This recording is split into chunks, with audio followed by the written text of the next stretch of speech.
Hey guys, so I have an iPad here. Don't worry, this is not my iPad. My iPad's right here. This is my friend's iPad, and her little cousin really destroyed it. Really destroyed it. So the touchscreen doesn't work.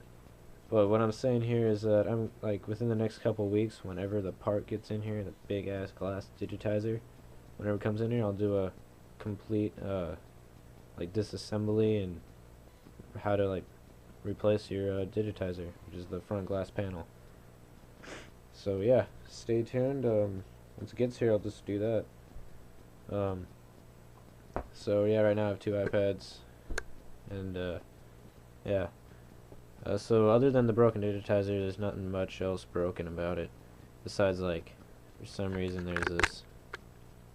Looks like someone tried to open it up in the wrong area.